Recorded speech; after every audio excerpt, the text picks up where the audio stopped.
I have been exchanging emails for a couple of years now, right? And we've been trying to make this happen for a while, and we're so excited when we can finally do it. And we had a wonderful phone conversation that I wanted to tell you about earlier this week. Was it last week? And it came down to the fact that when I think about what the Hivery is about, it's the co-working space piece of the Hivery, or the shared space, or the idea of workshops and events. That's a vehicle for something else. And I think when people come here, what they're really coming for, in addition to a beautiful space and design and art, and they're coming to feel connected. You're coming to feel connected. I'm here to feel connected.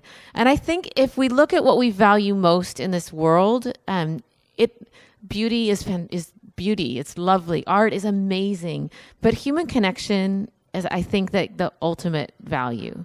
So when I heard about Shasta's work, I felt like it deeply aligned with what we're doing here, what we all believe in, I think ultimately what we're seeking. And I've just been so impressed along the way over the last couple of years of getting to follow her work. She's written 2 books. Her first book was called, do I have it here? Or do I just have this? That's it. Friendships Don't Just Happen. Her current book is the one that she'll be talking about tonight, which is Frientimacy, How to Deepen Friendships for Lifelong Health and Happiness.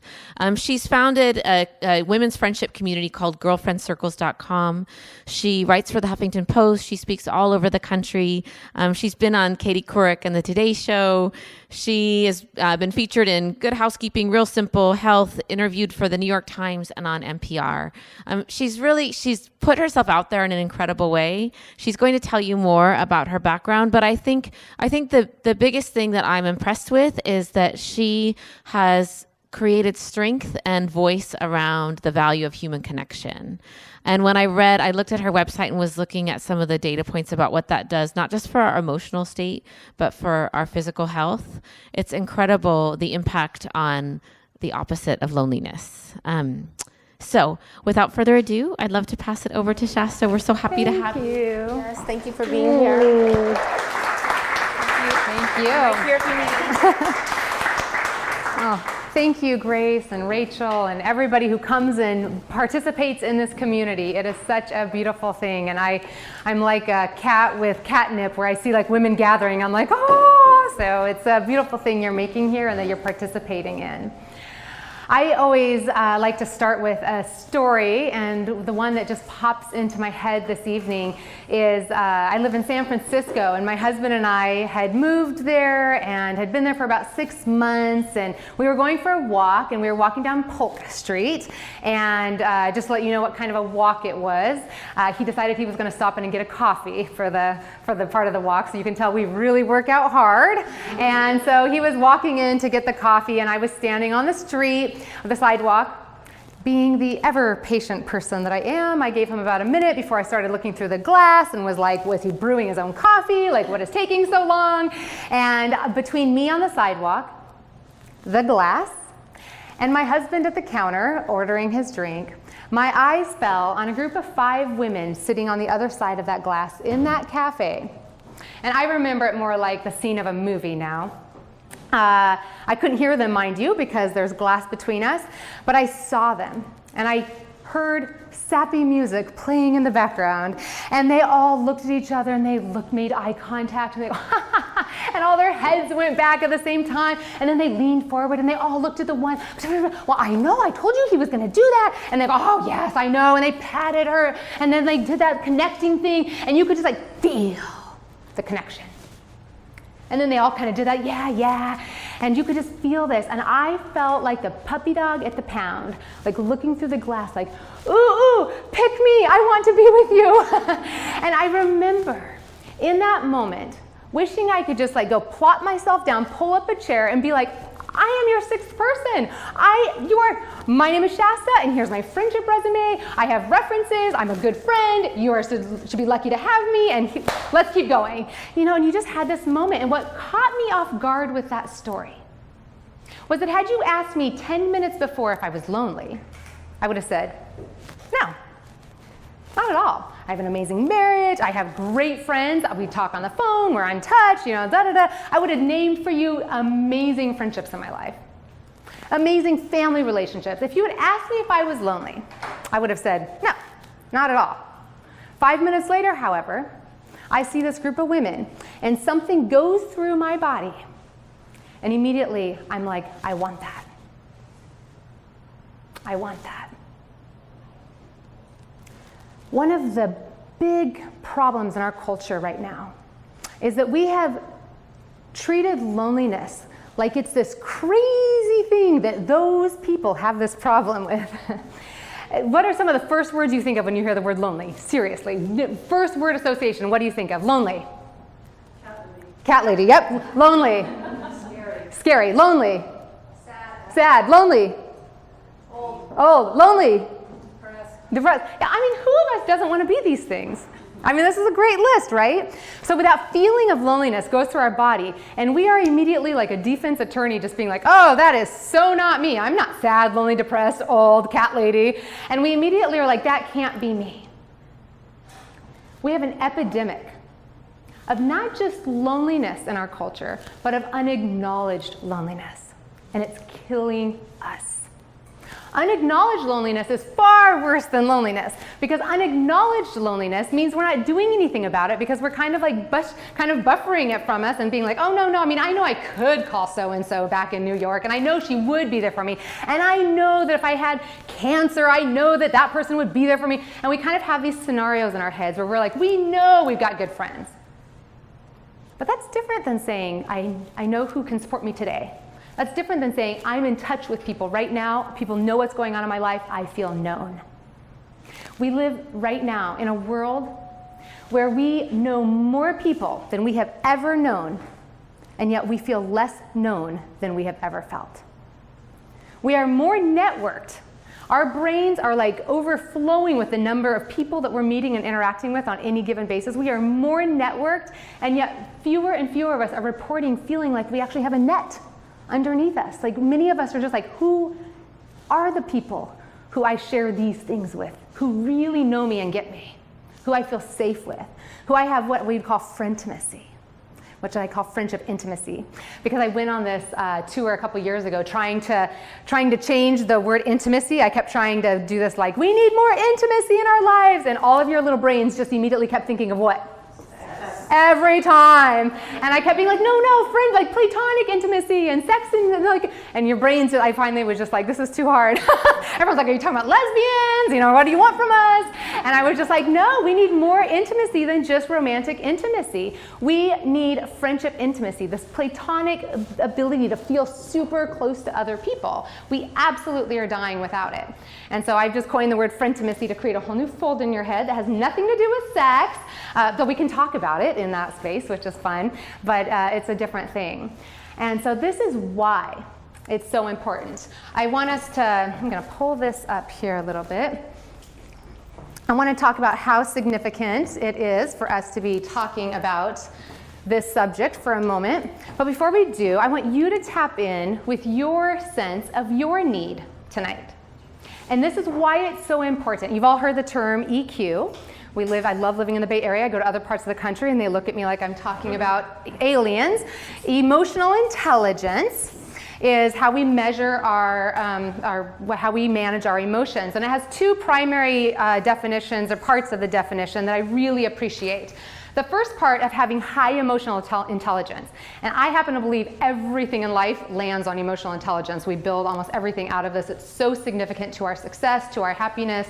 Even all the research, I just saw Harvard Business Review yesterday was showing that we've been talking about how important mindfulness is, but the research yesterday that was being shared was that just doing mindfulness is not helping unless we have emotional intelligence coming out of that and a foundation on that. This really is how we, unlike our IQ, which is only about 20% of our success, and we can't change it all that much, our EQ is all of our relationships and how we're showing up at work. And the two primary functions we measure to determine your EQ is how well you are at IDing the right feeling, which sounds pretty easy, and we aren't doing very good at it. We often, especially women, the research is showing that when we feel angry, we actually call it Sadness. Well, frustrated is an improvement. Sadness, we call it sadness. We go, that made me so sad when he hit me. That made me so sad when my boss yelled at me. That made me so sad. And so we tend to actually misidentify anger and call it sadness. Some psychologists are going on the record saying that actually for many people, not everybody, but for many people, we actually need to, it's not antidepressants we need, it's learning how to set boundaries and be angry and admit that people are crossing boundaries. Anger is the appropriate feeling when boundaries are crossed. Sadness is the appropriate feeling when a loss has happened. And so if the loss hasn't happened, then sadness is not the appropriate feeling. And so we can start kind of recalibrating ourselves. Men, the research is showing, does the opposite. They have a loss that happens, they are sad, and they often express it as anger. So I broke up with my high school boyfriend, he punched a window. Like, that's not appropriate, that's not anger, that's sadness, you lost me, you should be crying. So to be able, and many of us, when we're hungry, we don't call it, or when we're bored, we call it hunger. When we're lonely, we call it hunger. So for actually, as easy as it sounds, it's not super obvious all the time what the correct feeling is. But loneliness is one of those feelings that we have to accurately identify. If we don't accurately identify it, then we can't do the second step of emotional intelligence, which is then know how to manage or move that feeling back to peace. So the ability to have high EQ is the ability to quickly identify what I'm actually feeling and then know what I need to do to move myself back to a place of peace and calibration and balance. And so if we don't actually do the first one, if me standing on Polk Street, I was like, I'm not lonely. I have a phone number, I have a list of all these people I could call. I could call Karen, she would talk to me. I could call so-and-so. I mean, I'm not lonely. And that was my temptation, was to convince myself I'm not lonely. But if I did that, then I would not be able to then do the second thing and say, well, that's interesting, because I actually had this visceral response to wanting to be with those women there. So, I'm not lonely in the obvious way where I have nobody, but is there something I'm still craving? What is that I'm craving? And then to have to then be able to have that conversation with myself. And in my first book, Friendships Don't Just Happen, I teach 4 different common areas of loneliness so that we can get better at saying, loneliness doesn't mean you have no friends. Loneliness is just like hunger. When we feel hunger when we need to eat, we feel thirsty when we need to drink, we yawn when we need sleep, we feel loneliness when we need to connect. Loneliness is not something to be ashamed of. It is a feeling our body is giving us to tell us that we have a need for something.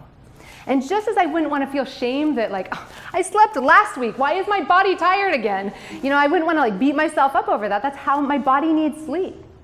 My body needs connection. So now when I feel that feeling, I want to be quicker and with no shame at saying, that's interesting because I wouldn't have guessed loneliness. I'm actually tired of networking, I'm busy, so wow, where's my loneliness coming from? What part of my life is craving more connection, and what does that connection look like?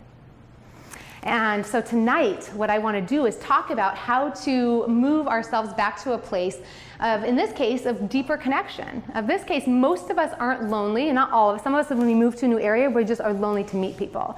But the vast majority of us, as I've been studying this subject and going around the country and doing research, the vast majority of us are not lonely because we don't know enough people. We're lonely because we don't feel known by a few. The vast majority of us aren't lonely because we haven't met enough people. It's that we haven't gone deep enough with some of the people we already know. And so I'm super excited to be able to speak and to teach in a space where that commitment and that desire is you're already identifying it. You're already doing something about it. And I just absolutely love that. And what I hope to be able to do tonight is give language to kind of articulate and help you see what it is that you're creating and be intentional about it. Does that sound like a plan? All right, so I want you to get practice at IDing the feeling. So what we're gonna do first off the bat is if I were to ask you on a scale of 1 to 10, and you're not gonna tell this number to anybody, just for your own awareness, with 10 being the most satisfied with your level of frientimacy.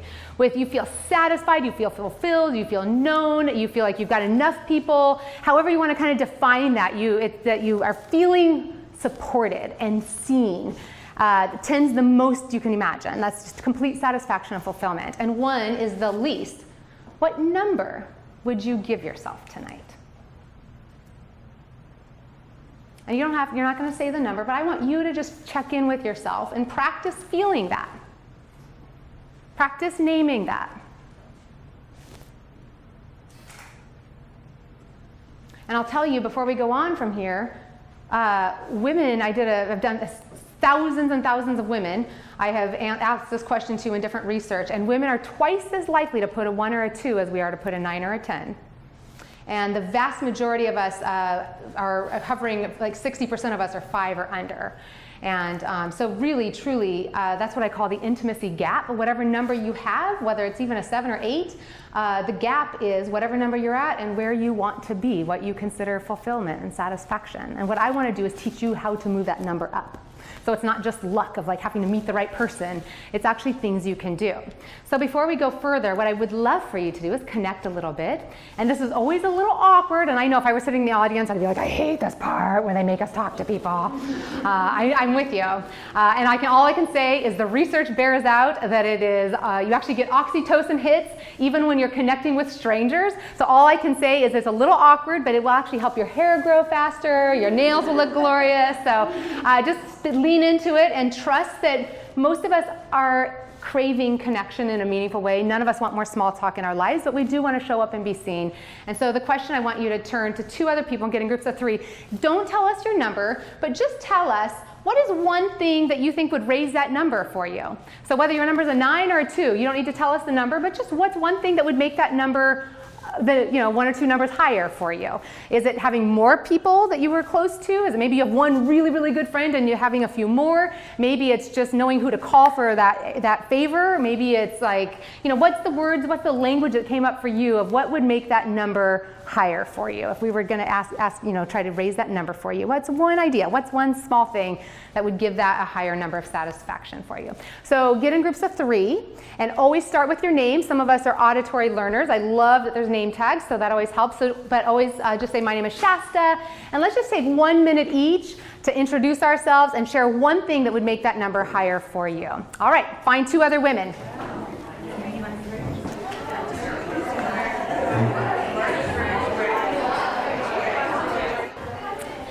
Thank you for doing that. Thank you for sharing with each other. I sometimes give entire keynotes to healthcare systems, especially on the power of what's coming out from the research of the health, but I do want to just highlight a little bit of it here. Why it is so important that we are naming this feeling and doing something about it. I have a video on my website. I believe friendships can save the world. I believe that in every way, shape, and form. On a physical level alone, I mean, we're not even, like, it's very easy for us to say we feel better, we can see the research that we are happier, but on a physical level, the research coming out was we've started studying the neuroscience, and as we have social media that helps us actually study it in a different way, the last number of years have been so rich with what we're able to identify. We are seeing, and we have some doctors going on record now saying that how we answer that question, how connected and loved we feel, has more to do with our health than what we eat or whether we exercise or not. If we feel disconnected, it is as damaging to our health as smoking 15 cigarettes a day, twice as harmful as being obese, and is the equivalent equivalent damage to our body as a lifelong alcoholic. Wow. It is the same damage. And you see those like black lungs on the billboard, your lungs smoking, that kind of thing. I mean, truly, they can measure the damage done in our bodies. One of the powerful studies that really helped me visualize this was they put women into MRI machines, and then they kind of just, I want to use the word shocked. That sounds rather painful. I think it was like kind of electrical current, like kind of shocked their bodies. Let's just go with shocked. But they said it was not painful, but it kind of created mild stress of what you might feel during a day where you don't quite know where the next little shock is coming from. God bless all the people who sign up to be in science studies. That sounds absolutely awful to me, but so they put these women into the MRI machines and they take brain image of the scans of the stress when they feel that light shock. And as you might expect, it triggers cortisol, which is a stress chemical. And on the brain, we can see 3 red splotches of cortisol in our system. Then they do the exact same study, except this time you're holding the hand of a friend who's outside of the MRI machine. And now you are still being shocked intermittently, where you never know quite when the next shock is coming. but this time only about a third of the red lights up in the brain. Having a friend does not take the stress out of your life, but it protects your body from the stress that is in your life. Feeling loved and connected is a buffer. It protects our body. Like exercise can help us in some ways do that as well. And if you want to go walk around the lake with a friend, like get the boost of both for sure. But this is one of the very few ways where they can actually say it's protecting our bodies. How we answer the question. And there's some studies that show if you're looking, you have to guess the incline of a hill and you've got a heavy backpack on. If you have to guess the incline of that hill when you're standing alone, you guess it to be higher than if you've got a friend who's just standing next to you. They're not going to walk the hill with you. They're not going to carry your backpack. But just by them standing next to you, you now guess the incline to be lower incline. I mean, mentally, we feel more courageous. Longevity, there are actually some studies. I used to always say that longevity next to your genetics, intimacy was probably one of the most powerful things for longevity, but they're actually showing in some cases that despite your genetics, how you answer the question, how loved and supported do I feel, will tell us more about how long you will live, your brain health, your physical health, your emotional health, your happiness. It's just across the board the most significant factor. And we have long treated this like it's nice to have or a luxury or like, wouldn't that be fabulous if I had time for friends, but I don't. And so we kind of just kick it to the curb. And I really want to really hit home for you tonight. What you're doing, showing up in this space and building relationships matters, and in all the other places that you go to. So what I want to do is help teach what a relationship is, what a healthy relationship is. I used to ask my audiences to brainstorm the definition of friendship, but I quickly learned that we don't know it. And rather than embarrass everybody with, like some people will be like, oh, it's the person who's always there for you. And I say, well, when I was on my book tour and my friend got kicked out of her apartment, I wasn't there at all to help her. Does that mean we're not friends? No, but I wasn't there for her. I'm not always there for her. We're not always there for each other. That's like a really high bar that's hard to measure. We use that language, but it's like, who's ever always there for us? I mean, we are disappointed constantly because we can't live up to each other's perfect ideal all the time. Some people name characteristics. I'll say, what is a friendship? And somebody who makes me laugh, somebody who loves me, and we name these things. I mean, there's Ellen DeGeneres makes me laugh. I wish we were friends, but we're not. And so you can kind of quickly go down the list. We'll say somebody who is like, somebody who knows the worst of you and loves you anyway. I mean, there's a lot of people that know the worst of me, and some of them might still love me, but that doesn't mean I'm friends with them all. And so certainly we can start saying that those are not good definitions that we can evaluate for friendship. So here's the definition of friendship that we can use for starting any relationship, building any relationship, fixing any relationship, and yes, knowing how to end any relationship. So a friendship is a relationship between two people where they both feel seen in a safe and satisfying way. So a friendship is a relationship between any two people where they both feel seen in a safe and satisfying way. And you have to have all three in order for it to be a friendship. If you're missing any one of them, then that's not a friendship, it's something else. And so what I want to teach is a Frientimacy triangle, and this is in my latest book. So at the bottom of the Frientimacy triangle, so what we're going to do is show the three requirements to help create these three things. So what we want is for this space, and this is what you're doing, and now what we can look at is say, have the language behind, how are we doing this in this space and in our lives in other ways? And so first of all, satisfying is the foundation of every single relationship. Because how many of you woke up this morning and said, I want to go to a workshop tonight to learn how to meet a few more whiny, needy, complaining people who make me feel like I never do enough for them and are always demanding this and are always like fighting me and one-upping me and are jealous of me? Yeah, what? One taker. That sounds great. No, at the end of the day, we want people who make us feel good. We're choosing these relationships. These are the relationships we want to have in our lives because we want to be happy people. And so at the end of the day, a relationship has to have a foundation of positivity. This is one of the requirements of relationships. It's what leads to a relationship feeling satisfying. I'll just say really briefly, the research on positivity. This is always an interesting one because a lot of people will say, when I ask them the definition of a friendship, they'll say somebody whose shoulder I can cry on. We love the idea of crying with each other. And yet, none of us actually want our friends to come over and cry, but we love that idea. But positivity, the research is showing, and this is true of marriages as well, the research is showing that for a relationship to be healthy, it has to have a positivity to negativity ratio of 5-1. So we acknowledge right off the bat that there is no relationship that does not have negativity. They will disappoint us. We will get annoyed that they're late. We will get mad at him for not picking his stuff up. We will, we can make the list. There's going to be qualities that annoy us. He chews too loud. She always feels like she has to talk too much. She doesn't ask me questions. We're going to have things that annoy us about each other. And even if there weren't those things, we're going to have our friend who gets caught up in her marriage or her new dating relationship and we feel neglected. We're going to have the friend who needs to go care for an aging mother and isn't available to be there for us. And so even if we love each other and have nothing that ever annoys us, and the relationship is perfect, life has its negativity. And so no matter what, we acknowledge that that's going to be there. The research says, that sounds like a game show. Research shows, isn't that, what show is that where they're guessing the thing? Research says that we have to have 5 positive interactions for every 1 negative interaction.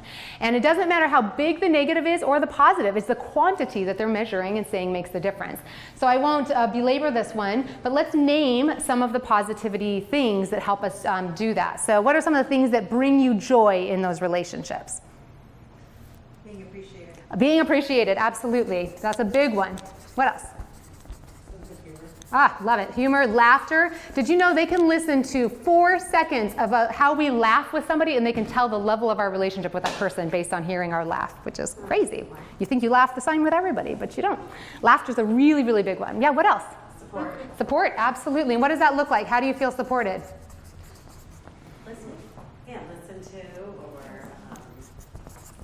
Yep, so feeling heard, having somebody be curious. What I think of when I hear you say support, some of you familiar with the 5 love languages? So we all feel supported in different ways. For some of us, acts of service. For some of us, words of affirmation, which might be appreciation, but affirmation and gratitude are actually different. So we've got affirmation, we have touch. When I talked about the girls the women at Polk, and they were eye contact, touching each other's knee, nodding their heads, that physical connection matters to some of us. We also have gift giving. What else makes you feel positive? Being able to be emotionally naked. That's good. I'm going to come back to that one because that's certainly when we are emotionally naked. What do we need as a result to feel positive about it? Because I can just stand up here and be emotionally naked, but that doesn't feel good. What feels good is how somebody responds to that emotional nakedness, right? So safety, so acceptance. What was the word you used? Non-judgmental. Yep, non-judgmental, absolutely. Quality time, thank you. That's the other. All right, so yeah, those are great. And so positivity research also shows anything that feels like we have amazement together, zen, curiosity. So they show that even people who go hiking together and you have that moment where you're like, oh, it's so beautiful. That's a hit of positivity that you're doing that with somebody. If you experience something like going to a comedy club together actually is, so anything that helps you laugh, so it's not even stuff that you have to do for each other, it's what you choose to do with your time that can help produce these feelings, and that you produce these feelings next to each other bonds you. So what we were trying to do is we cannot always eliminate negativity from every relationship, but at the end of the day, if you're screaming, biting, yelling, jealous, judgment, at the end of the day, the relationship is not going to be healthy. And so positivity is the foundation. That makes sense, right? So you can look back on all your relationships and quickly see the ones that deteriorated are the ones that stopped feeling positive, where the negativity started kind of outweighing the positivity. And that's true. We can put up with a friend who's late all the time if when she gets there, she's like, I'm so sorry, and I always so appreciate you being there, and I love that we get together, and now tell me about your life, and she connects and she laughs, and we can put up with that. If she's always late and then she gets there and just talks nonstop or keeps looking at her phone, then that's when that bothers us more, right? So we can always add positivity.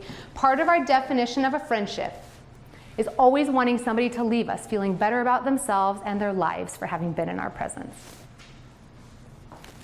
The second requirement of all healthy relationships, in order for us to feel safe, is consistency.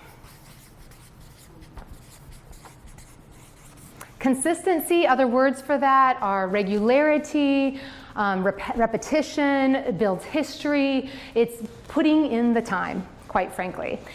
So we can have a positive time. We can all come together. We can meet. We can have a positive time. We could laugh. I could sit here and two of us could be gathering just like feeling so good. We could go through all the love languages. And if we never see each other again, are we friends? No. We had a wonderful evening. But in order for us to develop a relationship, it has to be repeated and repeated and repeated and repeated. And anecdotally, women are reporting to me in the surveys and the research that most of us need 6 to 8 interactions with somebody before we kind of feel like we trust them and we would say they're a friend of ours. And that depends obviously on what we're doing in those interactions and what kind of quality those have. But you'll feel your own relationship shifting where you go from kind of like, oh, somebody I met or somebody I've seen a few times at the Hivery to like, oh, the people you kind of gravitate to and like these are the people who are becoming your friends. You recognize them in the airport and you kind of feel warm with them and you are putting in that consistent time. So do the math with me really quick. If you get together with somebody and you see them every other month, how long is it going to take before you feel somewhat close to them? A year and a half. Yeah. Whereas if you're a part of a weekly group with them and you're seeing them every single week, how long is it going to take before you feel close to them? If you're seeing them twice a week at the Hivery and you're actually taking the time not just to work next to each other, but connecting, you can start seeing that the more consistency you have, the faster you're going to start feeling close to the people around you. And so many of us will have one time and then we'll say, that was so fun, we should do it again sometime, that was a great lunch. Okay, and we just kind of say sometime, and then about a month later, one of us will think of the other person and we'll shoot an email and, oh, I'm gonna be out of town, I'll get back to you when I get back. And you know how the email thing goes, and you're getting in like 3 months later, you're like, who's this person I'm getting together with? And like, you've kind of lost some of the positivity and you're kind of like, and you've lost the momentum. But you kind of like will do it, but the more infrequently you do it, the less meaningful and fun it is, because now you have to like start all over. And you're now having to do all this updating from the last 3 months, as opposed to if you only have to update from a week ago, then you're able to actually go in and having these conversations where you're sharing and getting to know each other, not just doing all that long updating. So this consistency becomes crucial. Does that one make sense to everybody? All right, and then the third requirement is vulnerability. And this was, as you said, what did you use the word, naked? Emotionally naked. That doesn't sound fun to all of you, I'm sure. But yes, emotionally naked. Other words for that, if the idea of being naked doesn't sound very safe and thrilling, is like just feeling known. This is where you're feeling seen. Which feels scary. And yet, it's something we all crave. Like, if we don't have that, if we just feel adored, our little critic will say, oh, but if they really knew this about me, then they wouldn't love me. Just being adored and admired only goes so far. What we really want is to be known. And so this means we share. This means we take risks. This means that we actually allow people to get to know more of us. And I'm a really big fan of not using vulnerability to only talk about our insecurities and our shame. I teach in my book 5 different a compass of vulnerability. And certainly sharing our insecurities is important, and sharing kind of those hard things to share is certainly important. Just as vulnerable is shining in front of our friends. Sharing our successes, ringing the bell at the Hivery, getting and saying, I'm amazing, I did this, I rocked this, I signed this deal, I made this decision, I had this conversation. And that is actually risky for a lot of us. That feels more vulnerable to shine in front of our friends than it does to share the insecurities. A lot of people feel more comfortable, like, my marriage is a mess, my kids are a disaster, like we can do that all day, but like ask me to stand in my power and tell you where I feel like I'm rocking and the contribution I'm making in this world, and people will shrivel. So us needing to practice shining in front of our friends. Like if I can't shine in front of my friends, if I can't tell my friends this is where I kick ass, then what chance do I have of showing up in a world of strangers and actually owning that space and kicking ass? It's really important that I practice that with the people that I'm close to. Inviting people, initiating to get together is an act of vulnerability.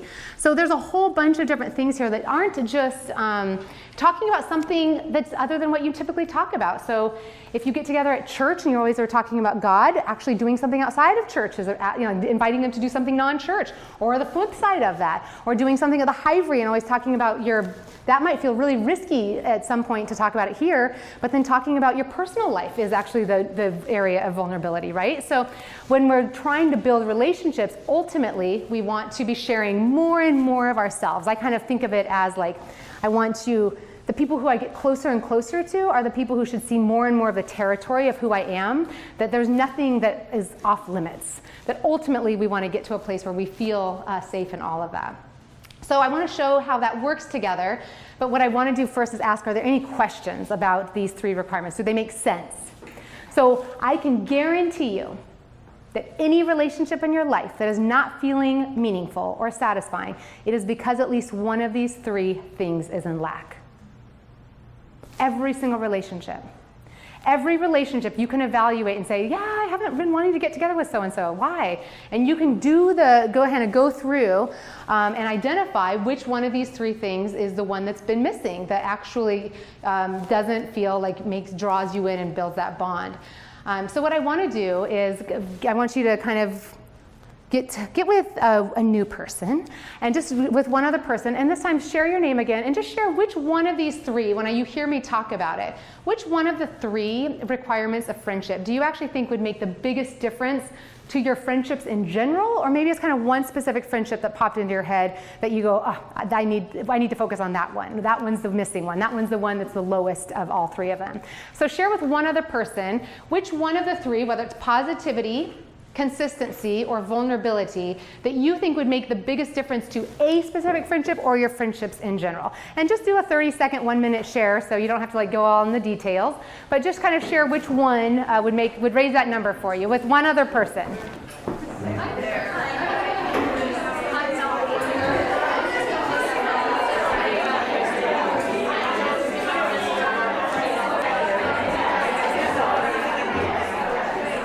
All right.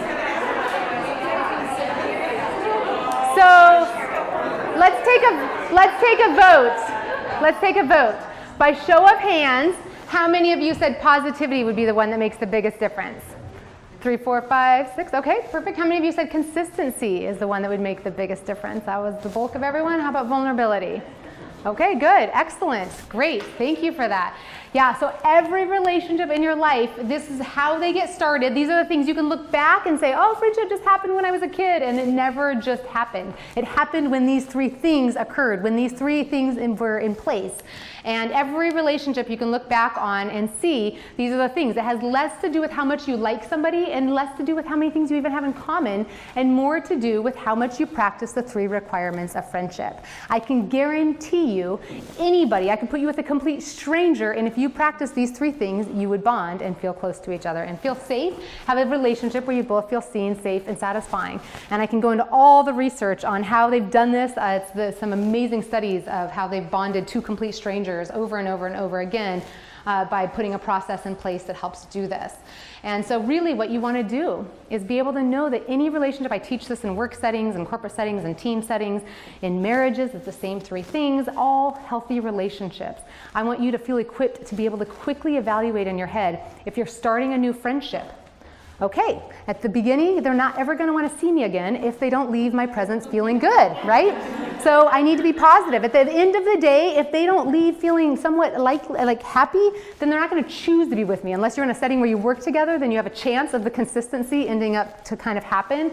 But all relationships, I just want to show in the final moment here how this works, is that every relationship starts here. And you first see each other 1 or 2 times, a couple of times. And as you get to see each other more and more and build that consistency up, so you go up the triangle toward frientimacy. Your vulnerability should reflect the level of consistency that your relationship has practiced. practiced. And so if you've only met each other a couple of times, your vulnerability should only be right there. We're not asking you to vomit your life story on somebody. We're not asking you to grab them with your need and your desperation and tell them how you have no friends and now they have to be your one friend. So we often make the mistake of thinking that the more vulnerable we are, the closer we will be, and that is not true. Even a kind person will sit and allow you to be vulnerable, but they will not necessarily look forward to doing it a second time. And remember, a friendship is a relationship where two people feel seen. You just getting to be seen by somebody isn't a friendship. That's called a therapy session, right? That's called your hairstylist. Those are the people that you are pouring, a coach. So get those relationships in your life. Those are powerful relationships that can be all about you. But or a parent-child relationship, we often will say, oh, my daughter's my best friend. Well, is that true? Is she totally seeing who you are? Are you being vulnerable? Is that appropriate? Are you wanting to do that? You can have amazing relationships in your life that are not a friendship. And those are appropriate. But what you need to know is if you're feeling close to your pastor, your coach, your therapist, that's not a friendship because it doesn't go both ways, right? And so as we build up our consistency, it's like think of a shelf here that we're trying to somewhat keep it somewhat balanced. Our goal is, and I teach in the book 5 different imbalances that can happen, but our goal isn't to go up one side and have the shelf look like that. And so we slowly go up with this with different people. And the flip side is true. Just as we don't want to be overly vulnerable with somebody that we are down here with, the flip side is true. I went through a divorce in my 20s, and I wasn't telling the people who were closest to me what was going on behind the scenes. And that was an imbalance of the relationship, because at the end of the day, the divorce surprised some people because I wasn't being vulnerable and matching the best. I had friends who should have been people I was bringing into my life, and I made those relationships not as safe and powerful because I wasn't sharing vulnerably with what was going on. And so we can hurt a relationship by not sharing or sharing too much, but we want to do it in a way that always feels safe. So vulnerability should never feel like you're jumping off the deep end to somebody down here. It should always feel like you're just taking the next little risk and they respond well, and this is how you build trust. The build trust is consistency. Consistency equals trust. If I shared with you something last time, and you were excited for me or empathized, whatever the appropriate response was, you become a consistent person the more you do that. If one time you yell at me and another time you're like this, then you become an inconsistent person and we can't trust each other, and I should not be sharing vulnerably with you. Does that make sense? So I really want to help give you the showing how this works, and only a few people will become that with you at the top of the triangle, right? Because we don't have the emotional space or the time to be that consistent and that vulnerable with that many people. And the vast majority of our relationships will live down here where that's okay. Because for the vast majority of things in our lives, to work with each other, to brainstorm with each other, to support each other in a certain area, to be a community at the school, to be a community at this work group, to be a community at the church or the synagogue, those are okay. Not everybody has to be a best friend. But we want to make sure it's an appropriate, healthy relationship with everybody that we're building, no matter what level it's at. So any quick questions on that would help make sense? Yeah. I remember thinking the last time I heard you that consistency is the challenge, and it's not just a story of people are busy. People are really busy. Yes. And for a while I've had you're my Friday person or you're my Thursday person, but then life happens in between that. And I guess my question is, what's the conversation that you would suggest having if there's somebody in particular that I want to be more consistent with? It's a beautiful question. A couple things I want to say, and it's Lisa, right? A couple things I want to say. One is, so I have a quiz called Frientimacy quiz, and if you go to frientimacy.com, you can take a quiz and it will score you as how you show up in these 3 areas. Because when I do this, almost every time the highest hands are consistency and vulnerability. And on the quiz results, I just published them on my blog today. We've had 4,000 people take the quiz, and by far, positivity is the lowest score, which is interesting. So let's just say it's possible that some of us, it's not the consistency we have to increase as much as we think it is. It's that we need to focus more on that. But assuming that the consistency is the key, one of the other things that we can really bring to mind here is that consistency doesn't have to mean a lunch every single time or get together every single time. It means feeling like a Facebook like, text, those ways are helping us stay in touch. Anybody that we've heard from recently we feel that much more like we could reach out to them with ease because it hasn't been that long. So even just a little touch helps us feel a little bit more like we feel like that person's there and that we wouldn't have to do this huge long updating for in the same way. So it gives us space. Obviously, if you're building a relationship, a text here and there is not going to build it up. But when you've had a relationship that has had some history, sometimes it doesn't take as much face-to-face time to still feel close to each other. The other thing I'll say on that is that anything that you can do that steps in where the consistency is automatic for you is so huge. So working here Tuesdays and Thursdays, like I'm going to be here and this is where I'm going to build my relationships. Showing up at the school at that PTA meeting that's every single month, going to that church every single week, going to work every single day. You know, the things that you can add in that are consistent is so much more helpful because you only have two choices when it comes to building consistency. One choice is to initiate every interaction in your life where you have to be managing it, reaching out, and scheduling it, which most of us need to do more of. The only other option is joining something where that consistency takes care of itself for you to some degree, where you don't have to like say, hey, you want to show up at work tomorrow? We just both have to be there, right? So anything you can do that automates it with less of the logistics is really helpful. And the other thing I would just say is, I have a date with a girlfriend who lives She lives in Washington, and every Wednesday at 1 o'clock we talk on the phone. So it's just something that we've just put in our calendar because we found that otherwise if we just waited till we had time to call each other, it just months passed. So we said to each other, this matters enough, we care enough about staying up here, and I'm not willing to let that consistency drop because then it means what I'm able to share with her drops and she doesn't know what I'm doing on a week-to-week basis or vice versa. So it's something that we've scheduled in. Does that help? Yeah, absolutely. And did you have a question?